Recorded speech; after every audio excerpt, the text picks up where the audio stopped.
Bom dia, Escola de Profetas. Bom dia. Bom dia para você que está em casa, que a paz do nosso Senhor Jesus inunde sua vida nesse dia.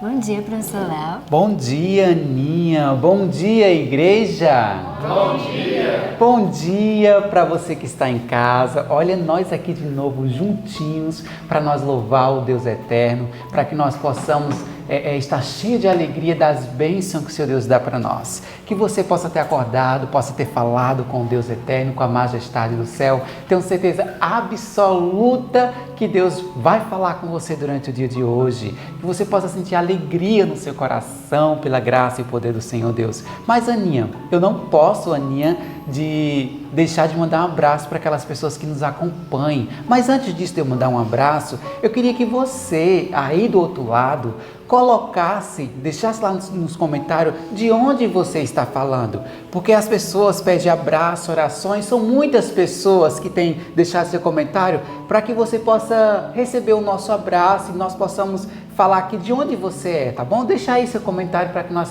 possamos ver de onde você está falando. Eu gostaria de mandar um abraço para Fernanda Santana. Ela pede oração pela sua mãe. Pode ficar tranquila que seu Deus vai te derramar de bênção, não é, Aninha? Sim, e isso é muito bom estar orando pelas pessoas. Gostaria de mandar um abraço também para Ney Rodrigues. Ela pede oração para sua sobrinha. Ney Rodrigues, que Deus te fortaleça. Nós, a escola, vamos sim estar orando por você e por toda a sua família. Também um abraço para Roseane Pereira. Ela pede um abraço. Ela disse: mande um abraço para mim. Eu gosto tanto de abraço. Nós vamos encher você de abraço. Que Deus te abençoe. Tenha certeza que Deus vai te abençoar muito mesmo de verdade. Nesse momento eu convido você que está em casa para que nós possamos ajoelhar e falar com a majestade do céu. Vamos orar junto, eu e você? Convido a igreja aqui da Escola de Profetas para que nós possamos ajoelhar e falar com Deus eterno. Querido Deus, eterno Pai, louvamos o Teu nome porque temos a chance de poder fazer o ano bíblico, de podermos, Senhor Deus, aprender a cada dia, Senhor Deus, da Tua vida, da Tua história, Senhor.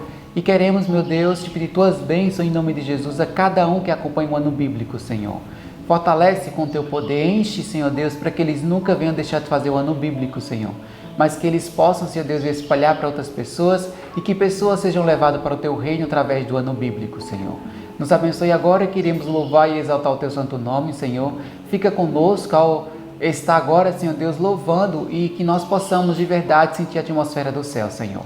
E é em nome do Teu santo Filho amado Jesus, que reina para todos sempre. Amém. Amém.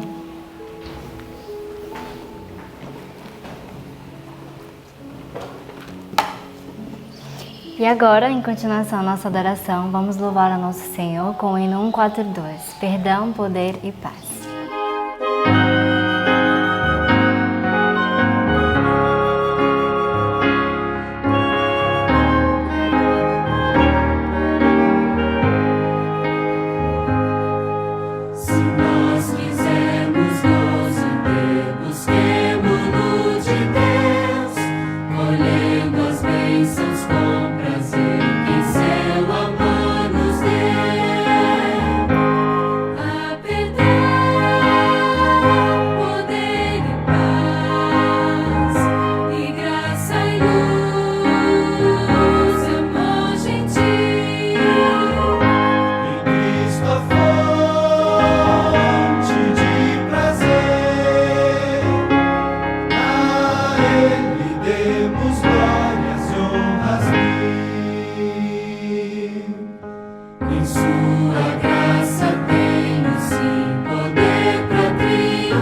bem, louvado seja o nome de Deus pela chance de louvar a majestade do céu. Espero que você tenha meditado no hino que nós cantamos. Mas chegou uma parte muito boa que nós aqui da Escola de Profeta gostamos muito, que é decorar a palavra de Deus na nossa cabeça. Espero que você também tenha se esforçado, tenha decorado a palavra, que é possível sim decorar a palavra do Senhor Deus, não é, Aninha?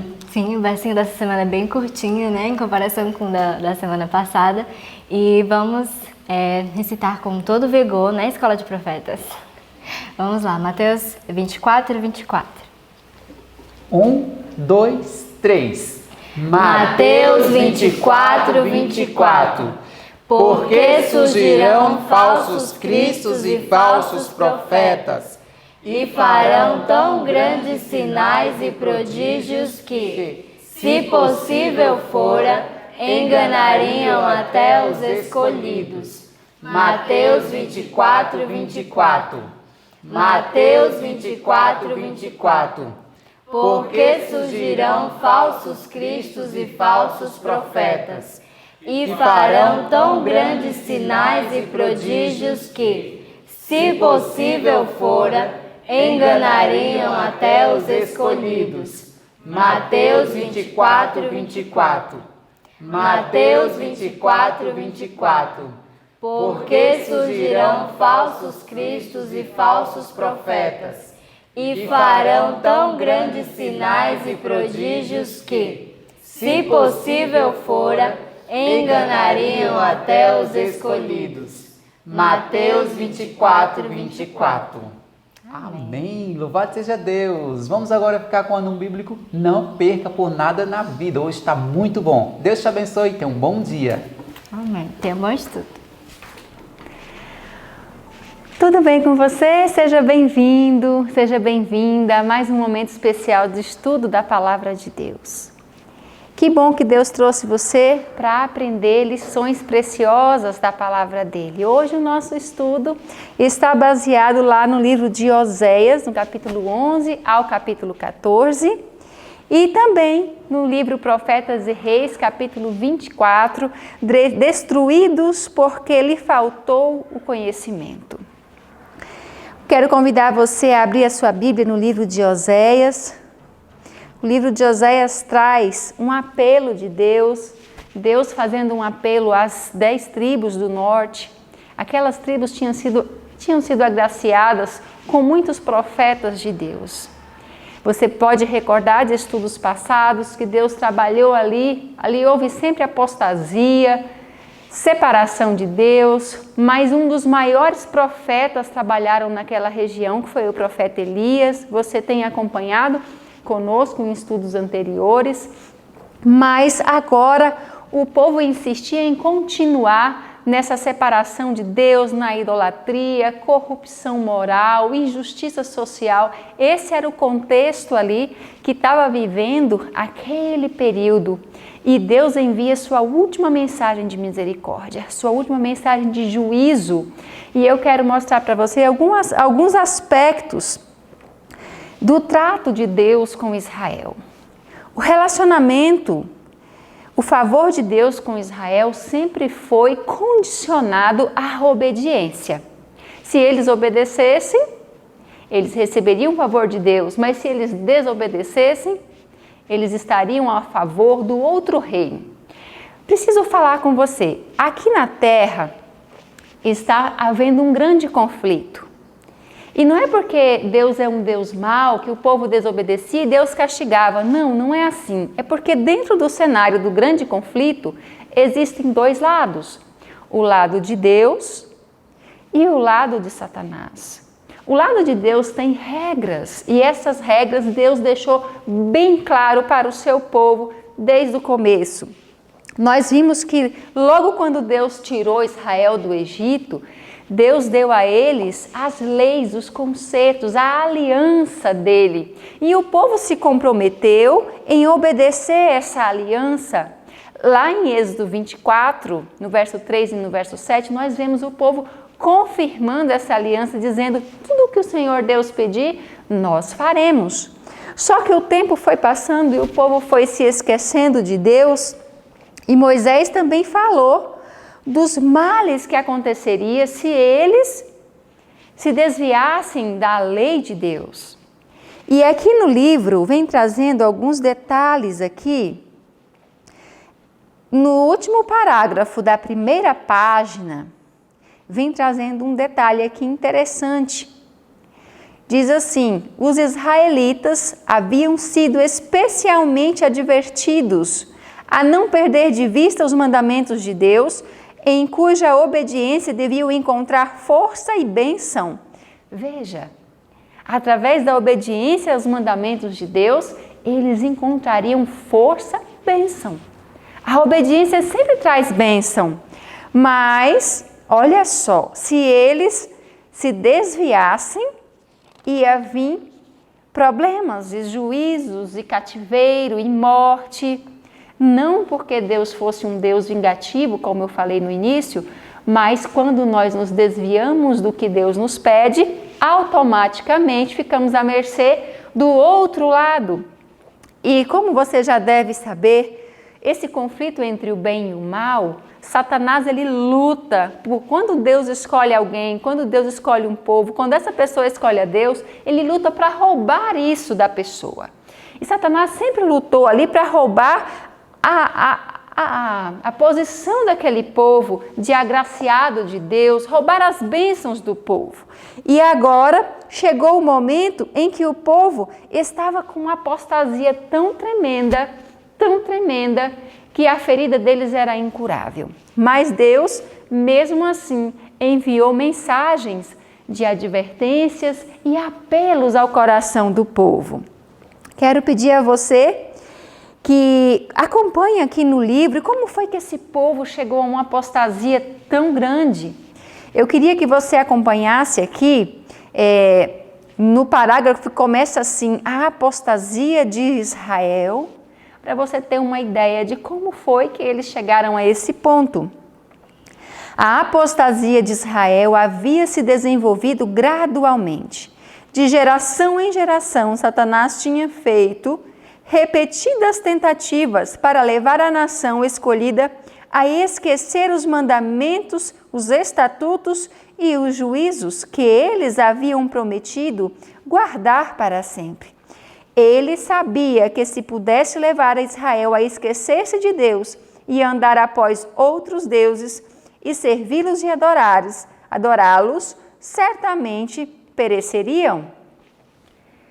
Então imagine só, Satanás ele atuou de geração em geração e é assim que ele atua.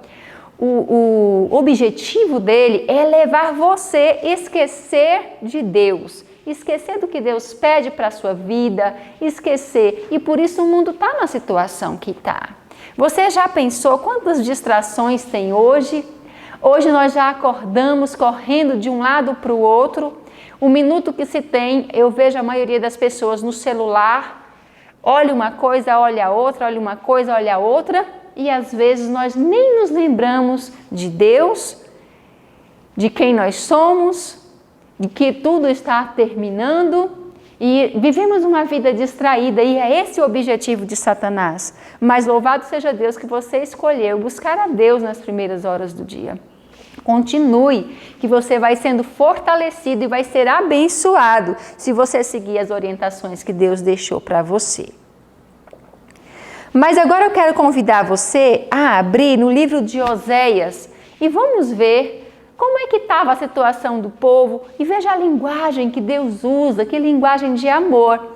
Muitas pessoas dizem assim, no Antigo Testamento é um Deus severo, é um Deus que não se preocupa com o povo, um Deus que só pensa em matar, destruir. Não, eu quero que você preste atenção e veja um Deus que está correndo atrás e lutando para salvar um povo rebelde. E o capítulo 11 de Oséias, no verso 1 em diante, traz esse apelo de Deus e mostra como é que estava o povo. Diz assim: quando Israel era menino, eu amei, e do Egito chamei a meu filho. Mas como os chamava, assim se iam da sua face. Sacrificavam a Balaíns e queimavam incenso às imagens de escultura. Todavia eu ensinei a andar Efraim, tomando-os pelos seus braços, mas não entenderam que eu os curava. Atraí-os com cordas humanas e com laços de amor, e fui para eles, como os que tiram o jugo de sobre as suas queixadas, e lhes dei mantimento. Então Deus disse aqui que ele atraiu o povo com laços de amor. Os laços de amor são os que mais prendem, porque é um laço que demonstra interesse profundo da outra pessoa por você. Então o laço de amor, ele prende não com tirania, com maldade, mas prende porque cuida, né? Então essa é a forma de Deus tratar. Mas quanto mais Deus amava o povo, quanto mais Deus abençoava o povo, olha o verso 7. Porque o meu povo é inclinado a desviar-se de mim, ainda que chamam ao Altíssimo, nenhum deles o exalta. Então veja, as pessoas são inclinadas. Será que você tem sido inclinado a se desviar de Deus? Será que você tem chamado a Deus, mas você não tem exaltado a Deus como Deus está falando aqui? O que é exaltar a Deus?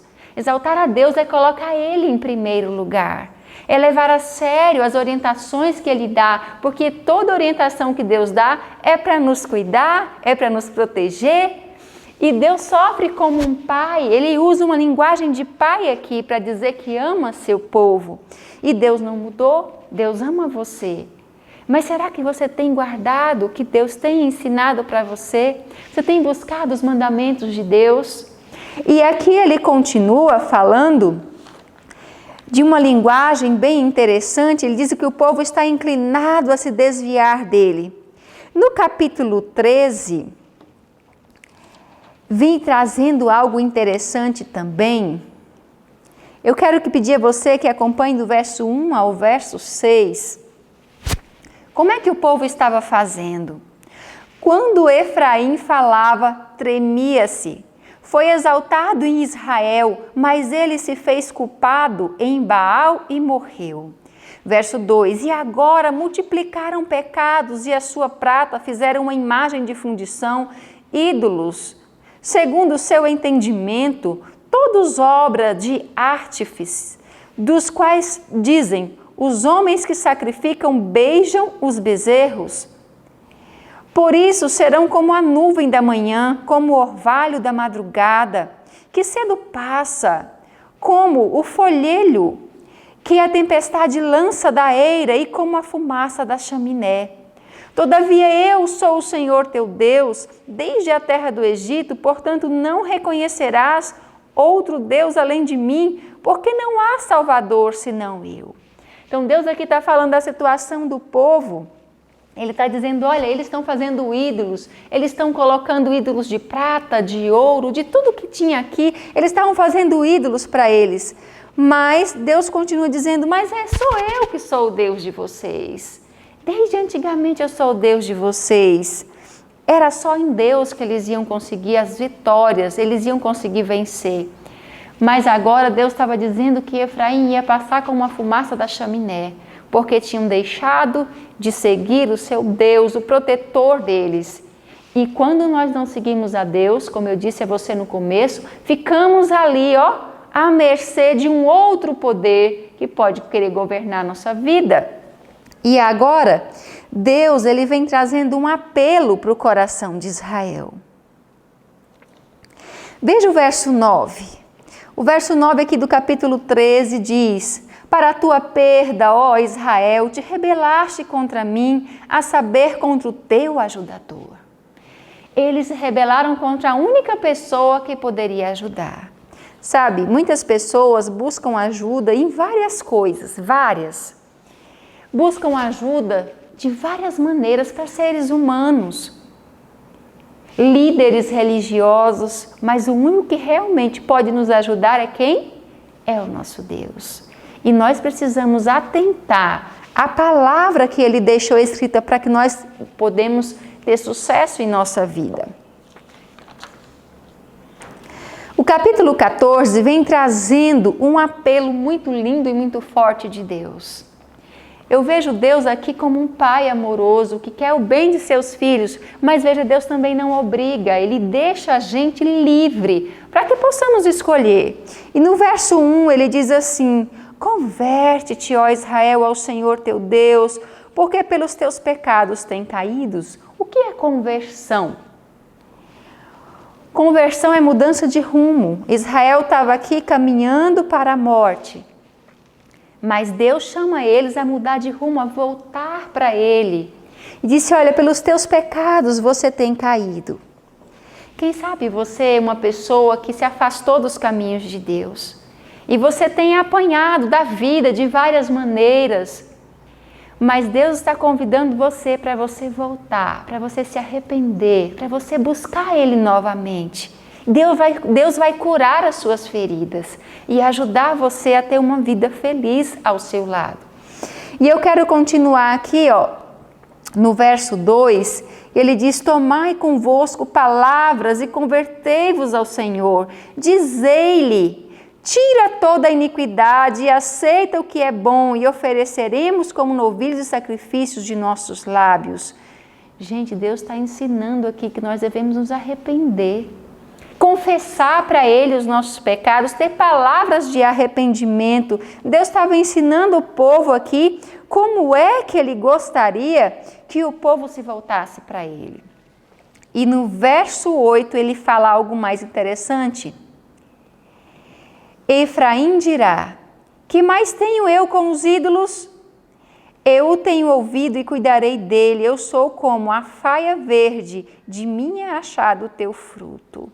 Se ele se arrependesse, se voltasse para Deus, Deus ia apoiá-los, ia ajudá-los e cuidar deles.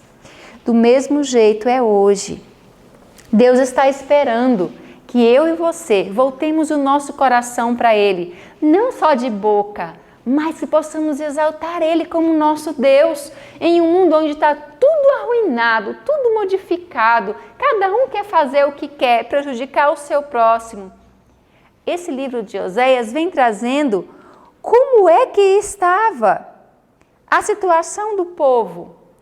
E lá em Oséias 4 fala que o que predominava ali era a morte, o adultério, homicídio em cima de homicídio, a mentira. O que predomina no mundo hoje? Não é essas mesmas coisas? Não são essas mesmas coisas? Nunca deu certo a quebra da lei de Deus. Eu quero lembrar você de coisas que aconteceram no passado. Os resultados da quebra dos mandamentos de Deus sempre são os mesmos. Você lembra nos dias de Noé? Deus viu que a maldade do homem tinha se alastrado tanto que ele teve que destruir a terra. Quebra dos mandamentos de Deus. Na época de Abraão também aconteceu do mesmo jeito. Deus colocou seu servo ali no meio daquelas nações ímpias para que eles conhecessem o verdadeiro Deus. Mas o povo de Sodoma e Gomorra não quiseram atentar para o Deus de Abraão e quiseram continuar ali naquela vida de quebra de mandamento, de morte, de adultério, de um monte de coisa errada que havia ali e foram destruídos. Veja, não há nenhuma bênção em quebrar os mandamentos de Deus. Isso sempre traz maldição. Agora, as 10 tribos também estavam numa vida similar. Tudo que estava ali em Sodoma, em Gomorra, na época do dilúvio, estava existindo ali. E, infelizmente, Deus permitiu que eles fossem destruídos, porque eles insistiram em andar segundo o seu coração, na idolatria, fazendo imagens, misturando o culto de Deus com o culto dos ídolos. E o que acontece hoje? Não é assim que o mundo está? Cada um vivendo para si. Você percebe como a maldade humana tem aumentado? Você pensa que Deus não vai intervir? Deus não vai interferir no que está acontecendo agora? Se no passado Deus interferiu, com certeza Ele vai interferir agora também. E qual é a decisão que eu e você precisamos tomar? Precisamos obedecer os mandamentos de Deus, para que a minha família, a sua família, para que nós sejamos protegidos. Mas talvez você pense, os mandamentos de Deus era coisa para o Israel passado, eu não preciso mais seguir esses mandamentos. Quero pedir a você que abra a sua Bíblia e veja, em Apocalipse capítulo 17, que Deus tem um povo, um restante do povo de Deus, que tem uma característica especial. Abra a sua Bíblia, lá em Apocalipse capítulo 12, no verso 17. E veja, o que o Apocalipse diz aqui para nós, no capítulo 12, no verso 17. E o dragão irou-se contra a mulher e foi fazer guerra ao remanescente ou ao restante da sua semente. Quem são? Os que guardam os mandamentos de Deus e têm o testemunho de Jesus. Então quer dizer que Deus terá um povo que guarda os mandamentos de Deus e tem o testemunho de Jesus, e que o dragão, que é Satanás, está irado contra esse povo? Sim. Até o final dos tempos, Deus terá um povo, sim, e Deus tem um povo que guarda os mandamentos de Deus. E você precisa se unir a esse povo. Você precisa começar a colocar isso em prática na sua vida, para que você tenha também sucesso na sua vida, para que você seja protegido e para que quando Jesus voltar e recompensar cada um segundo as suas obras, você possa ser recompensado como um filho obediente à palavra de Deus. E eu quero pedir a você que passe uma folha e veja o capítulo 14, verso 12, que diz assim: aqui está a paciência dos santos, aqui estão os que guardam os mandamentos de Deus e têm a fé em Jesus. E eu quero fazer um apelo ao seu coração. Aquelas 10 tribos foram destruídas e o rei da Síria veio, levou eles como cativos, eles perderam a autonomia deles como nação e agora viraram escravos.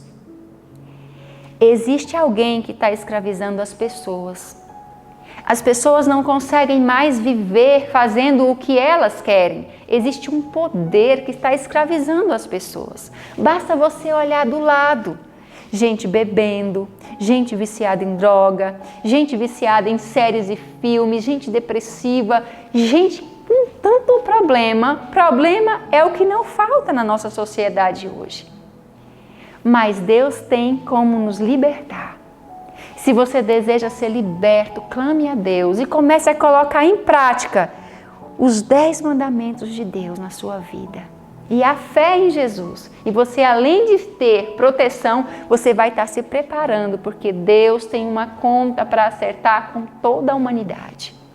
Eu quero convidar você para orar junto comigo nesse momento e pedir a bênção de Deus para que você possa se juntar ao povo que obedece os mandamentos de Deus e tem a fé em Jesus. Vamos orar? Vamos pedir a Jesus que nos ajude a tomar uma posição diferente do que esse povo tomou.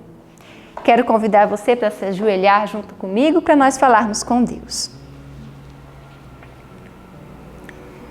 Querido Pai Celestial, muito obrigado por essas orientações. Nós vimos, Senhor, que o Senhor é um Deus de amor, um Deus de bondade, um Deus de misericórdia, mas também é um Deus justo. É um Deus que também permite que nós escolhamos a quem servir. E nós sabemos, Senhor, que desde o princípio, o Senhor tem um reino de amor, uma lei de amor. Mas Satanás tem um reino de bagunça, aonde ele nos engana, Senhor, que nós vamos fazer o que queremos, só que na verdade não é mais o que nós queremos, é o que ele quer, e ele só quer a nossa destruição. Pai, em nome de Jesus, coloco todos os teus filhos que estão ouvindo a tua palavra, que decidiram te buscar. Quem sabe pessoas que hoje estão aqui pela primeira vez. Abençoa a vida dessas pessoas, Senhor. Quem sabe alguém que está precisando ser liberto de algum problema, de algum vício, mas que decidiu buscar ao Senhor. Senhor, cura essas pessoas. Ajuda, Senhor, nós entendermos que o Senhor é o único remédio para todos os males que existem nesse mundo, Senhor. Abençoa-nos e fortaleça-nos e nos dá vontade de servir ao Senhor, de entender quem o Senhor é e o que o Senhor vai fazer agora no final. Fica conosco, nos abençoa, em nome de Jesus. Amém.